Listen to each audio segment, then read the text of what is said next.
deleitar aqui nessa palavra poderosa, Marcos 4. Quero falar sobre a parábola do semeador nessa tarde. Amém.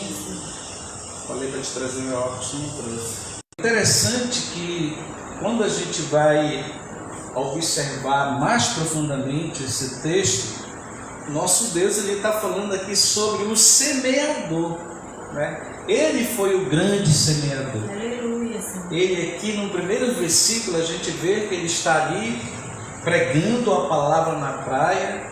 Ele foi para o barco é uma espécie de púlpito, mas muitas pessoas, era tão numerosa que o forçou a entrar no barco onde estava e assentou-se, e o barco estava no mar, e todo o povo agrupava-se na praia para ouvir o mestre. Então aqui o nosso mestre, ele está ensinando o povo, ministrando a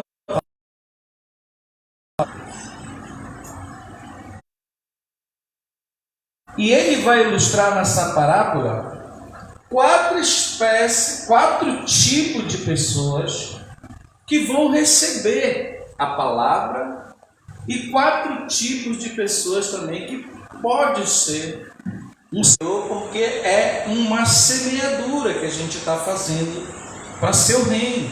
Muitas pessoas só para o lado da prosperidade, do dinheiro, né?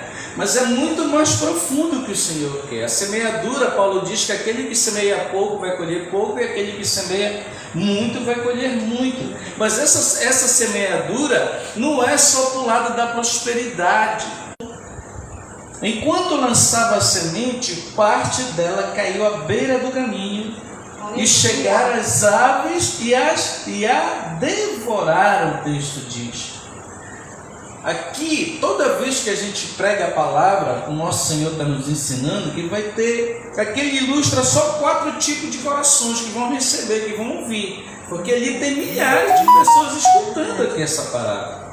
Ele está pregando aqui para multidão, o texto está dizendo, mas aqui ele está falando de quatro tipos de corações que vão receber a palavra. Por exemplo, nós estamos aqui pregando ao vivo, estamos aqui pregando presencial, e as pessoas que vão ouvir essa palavra, elas vão receber de alguma forma para seus corações. Por isso que ele diz assim: enquanto lançava a semente, que é a palavra, parte dela caiu à beira do caminho, e chegaram as aves e as devoraram. Pode colocar aí na mesa. E as devoraram. E versículo 5: outra parte caiu em solo pedregoso, e não havendo terra suficiente, nasceu rapidamente, pois a terra não era profunda. Contudo, ao raiar o sol, versículo 6, as plantas se queimaram, e porque não tinham raiz, e secaram. Versículo 7: outra parte caiu entre os espinhos, estes espinhos cresceram e sufocaram as plantas, e por isso não pôde dar frutos. Finalmente, outras partes caíram em terra boa, germinaram, cresceram e ofereceram grande colheita, a 30, 60 e a 100 por um. E alertou Jesus: quem tem ouvidos para ouvir, que ouça a palavra. Aleluia. Jesus está falando aqui para multidões, para todo tipo de corações, que Ele é o semeador, que Ele veio para ensinar, que Ele veio para dar vida, e esses corações que Ele está semeando, que Ele está pregando, esses corações na verdade têm que se converter. Esses corações, eles têm que tomar uma decisão em servir a Deus. Porque quando a pessoa não serve a Deus, ele vai explicar a parábola. Isso chamou a atenção dos discípulos no versículo 10. Quando se afastaram das multidões, os 12 e alguns outros que seguiam, lhe pediram para elucidar as parábolas, porque eles não estavam entendendo o que era que Jesus queria dizer. E Jesus vai deixar claramente o seu ensino aos seus discípulos no versículo 11. Então lhes revelou: a vós foi concedido o reino de Deus. Aos de fora, entretanto, tudo é pregado por parábolas. Por que Jesus falou isso? Que a eles foi concedido o mistério do reino de Deus. Porque ele chamou os seus discípulos, aquela linhagem de Abraão, é a linhagem de Abraão aqui, que está aqui com o Senhor. Aqueles, por quê? Porque os judeus, a salvação vem dos judeus. A Bíblia diz que é de Sião que veio o conhecimento. A graça e o conhecimento veio do nosso Senhor Jesus Cristo. Se não compreendeis essa parábola, como podereis entender todas as outras? Por quê? Porque os judeus, desde criança, as crianças, quando completavam assim, de 12 anos, eles já iam participar do ensino ali diante dos mestres da lei, diante dos rabinos. Então os filhos de um judeu, desde cedo eles são conhecedores da Bíblia, da Torá, do conhecimento de Deus. Aí por isso que o Senhor aqui está exortando ele: mas como vocês não sabem? O pai de vocês não ensinaram vocês desde criança, porque era obrigação levar a criança diante dos mestres da lei, diante dos sábios da época, para que essas pessoas viessem ter conhecimento. E Jesus está questionando eles aqui: se não compreendeis essa parábola, como podereis entender todas as outras? Ele vai explicar agora a palavra. O semeador semeia a palavra, no versículo 14. O semeador é todo aquele que prega a palavra. Jesus Cristo era o maior de todos. Jesus Cristo é o maior semeador. Jesus Cristo é o maior pregador. Jesus Cristo é o maior, Ele é Deus. Ele é o Verbo, Ele é o maior semeador. Ele está falando: o semeador semeia a palavra. Então todo ministério sério semeia o quê? Semeia a palavra, ensina a palavra. Aqueles que vão receber ou não receber, eles e Deus, porque a salvação é individual. Ele vai explicar.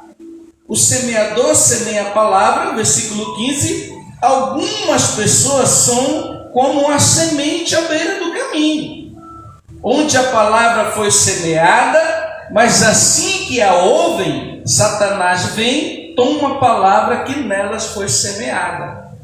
A pessoa recebeu a palavra, gostou da palavra, o texto está dizendo, mas veio Satã, o nosso inimigo, o nosso adversário, roubou do coração delas as palavras. Elas ficaram cegas. E no versículo 16 ele vai dizer: assim também ocorre com a que foi semeada em solo pedregoso. São as pessoas que, ao ouvirem a palavra, logo a recebem com alegria. São aquelas pessoas que vão estar nessa live, que vão receber com alegria. Muitos vão gostar naquele momento. Amém? Mas vai chegar um momento, olha aqui que ele vai dizer no versículo 17: entretanto, visto que não tem raiz em si mesmas. Por que não tem raiz em si mesma? Aquilo que a missionária estava pregando, porque elas não têm o conhecimento de Deus. Elas não têm o conhecimento de Deus. Os seus corações não foram preenchidos com o conhecimento do ensino. Por isso que a Bíblia nos ensina a colocar a criança desde cedo no caminho do Senhor. Para que quando ela crescer, aquela semente que foi plantada desde cedo em seu coração, vai fazê-la não se corromper. É isso que Cristo está falando. 17. Entretanto, visto que não tem raiz em si mesmas, são de pouca perseverança. Ao surgir alguma tribulação ou perseguição por causa da palavra, rapidamente sucumbem, rapidamente abandonam tudo. Daquilo que elas gostaram naquele momento, daquilo que a palavra edificou, que a palavra falou no seu coração, ela se alegrou, até chorou. Mas as preocupações, as tribulações veio e acabou com tudo dentro da pessoa. Versículo 18, ele vai dizer: outras ainda, como a semente lançada entre os espinhos, escutam a palavra. 19. Porém, quando chegam as preocupações da vida diária, que nós temos todo dia que lidar, a sedução da riqueza e todas as demais ambições que o mundo nos oferece agridem e sufocam a palavra, tornando-a infrutífera. Olha que o texto está nos alertando. Que aquilo que o mundo nos oferece, porque tem muitas pessoas que só pensam no dinheiro, né? Eu vejo acontecer isso muito. A pessoa chega na igreja, Deus começa a abençoar a pessoa, ela começa a prosperar, e quando a gente vê, a pessoa esquece o reino. Ela prefere dar tudo lá para o mundo, voltar a praticar aquelas coisas do mundo. Teve pessoas aqui que Deus abençoou tremendamente, só deu mixaria para o ministério e deu para o ímpio macho. Você sabia disso? Então é isso que o texto está falando, olha, sedução, a ambição da riqueza. A pessoa pegar 15 mil reais, ela tinha que dar no mínimo para a igreja R$1.500 de dízimo. Sabe quanto a pessoa deu para a igreja? R$100, R$120. E pegou 1.000, deu para o ímpio que emprestou para ela de juro. Então uma pessoa dessa, a semente não foi alicerçada no coração dela. Porque tudo aquilo que Deus te dá, tu tem que investir no reino dele. Porque foi ele que te deu, não foi o homem. Não foi a tua força, tu pode conseguir pela tua força. Tu pode conseguir na força do teu braço. Vai lá, o ímpio consegue. Por isso que tem um monte de ímpio rico aí, que confessa que consegue na força do braço. Mas quando você vem para o ministério, faz um propósito com Deus, qualquer pastor que você faz, vai lá e abençoa o pastor que te ajudou, que orou por ti, que Deus te abençoou através do ministério dele. O problema é que as pessoas não gostam de abençoar aqueles que o ajudam espiritualmente. É um trabalho, pastor é trabalho. A Bíblia diz que se eu recebo uma pessoa com galardão de profeta, eu vejo que é um pastor, uma mulher de Deus, ela tem um galardão diante de Deus. E eu tenho que abençoar aquela pessoa que me ajudou. Mas olha o que acontece aqui. Porém, quando chegam as preocupações diárias da vida, a sedução da riqueza e todas as demais ambições agridem e sufocam a palavra, tornando-se infrutível. Esqueceu tudo. Deus veio, abençoou grandemente. Chegou na hora que a pessoa pegou no dinheiro, esqueceu tudinho que ela fez. Esqueceu todo o seu propósito. Eu não estou cobrando aqui para a pessoa vir aqui, não. Ela tem que prestar conta diante de Deus, não é de mim, não. Entendeu? Porque o meu, Deus manda para mim. Glória a Deus. E versículo 20. Todavia outras pessoas são como as... Essa aqui é que Deus quer que todo mundo seja. Versículo 20. Todavia outras pessoas são como as que foram semeadas em terra boa. Olha aqui, estas ouvem a palavra, acolhem-na e oferecem farta colheita a 30, 60 e até 100 por um. Isso aqui são as pessoas que já entenderam o mistério da semeadura. Só que essa semeadura ela abrange todos os aspectos da nossa vida. É tanto no espiritual como no material. Então a maior semeadura da nossa vida, ela não é carnal, ela não é material. A maior semeadura da nossa vida, ela é espiritual diante de Deus. Nós temos que semear. O que é ser um bom semeador? Um bom semeador, ele ama a palavra de Deus. O bom semeador, ele ama as coisas de Deus. Ele tem um coração voluntário para ajudar as coisas de Deus. Não é qualquer coisa que vai tirar ele do foco. Eu vejo pessoas aqui no ministério, eu estou dando o exemplo do nosso ministério, que Deus abriu a porta, que estava desempregada e a pessoa não dá nada para o ministério. Não dizima no ministério, ele só vive na luta, só vive doente, só vive na prova. Por quê? Porque não dá o que é de Deus. As pessoas pensam que isso é brincadeira, e não é brincadeira isso. Não é brincadeira. A semeadura, ela não é só na parte material, mas principalmente na espiritual. Tem pessoas que só ajudam no material, só fazem a semeadura no material. Aí elas pulam de galho em galho, vão de igreja em igreja, vão lá, investe aqui. É igual como se estivesse jogando na loteria. E isso não é de Deus. Porque quando tu vai abençoar a obra de Deus, a tua semeadura ela tem que ser com um propósito. Ela tem que ser uma coisa diante de Deus com aquilo que vai glorificar o nome dele. A semeadura ela é muito mais profunda. A semeadura é paz no coração. A semeadura é gratidão. É você amar as coisas de Deus, fazer com amor, com devoção. É uma vida cheia assim de coração cheio de gratidão ao Senhor. Então a nossa semeadura ela tem que ser primeiramente espiritual.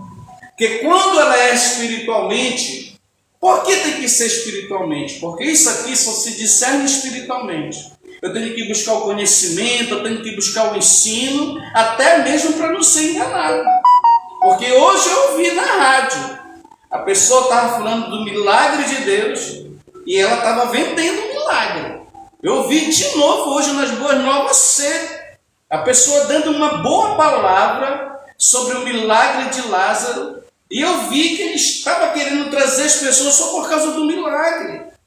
Ele falou, olha, assim como Deus ressuscitou Lázaro, ele pode ressuscitar os teus sonhos, ele pode abrir a porta para ti. Veja que a pessoa já incentiva a pessoa a vir atrás de Deus só pelas portas, por aquilo que Deus pode oferecer a elas. E o maior milagre Deus já nos deu, que é a nossa vida. A nossa vida é um milagre, o fôlego de vida, todo dia da gente acordar, ter o alimento, isso já é um milagre. Então a maior semeadura é a gente entender que nós temos que semear o amor, a palavra de Deus. Aleluia. Que quando a gente faz isso, busca esse ensino, a gente abençoa a obra, dá com amor, faz porque é para Deus. E quando a gente faz assim, tudo na nossa casa vai prosperar. Deus vai enviar as pessoas para abençoar a vida da gente. Deus traz de perto, traz de longe. A bênção chega atrás da gente. Por quê? Porque nós já entendemos que é ser um semeador. A semeadura não é só você dizimar e ofertar. Porque tem pessoas que confundem. Não, então eu vou só dizimar, eu vou só ofertar. Esquece a vida espiritual. Não, é tudo junto. É muito mais profundo. A semeadura, o semeador, o verdadeiro semeador é aquele que dá testemunho do Evangelho, é aquele que prega a palavra, é aquele que ensina, é aquele que as pessoas têm o prazer em estar perto. Não, bora chamar aquela mulher de Deus, bora chamar aquele homem de Deus para ele vir aqui abençoar a nossa vida. E isso é ser um semeador. O semeador, o texto está dizendo que ele tem que dar fruto. O semeador ele tem que dar fruto. Toda vez que a gente vem no culto desse, qualquer culto que a gente vá, pode ser aqui ou qualquer lugar, é uma semeadura. Tudo na nossa vida é uma semeadura. Só que essa semeadura não é só com o lado, não é só para a parte da prosperidade, não é só para a parte do milagre, não é só pela parte da bênção. Não, Deus quer que tu tenha encontro verdadeiro com Ele. Aleluia, Deus. Ele é o maior semeador.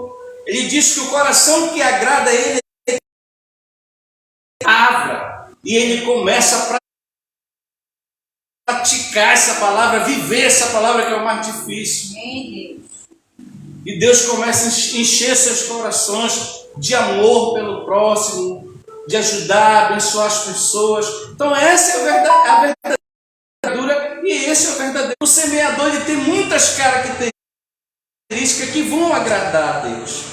Não é qualquer coisa, não é qualquer perseguição, não é qualquer tribulação, não é qualquer coisa que vai tirar ele da presença de Deus.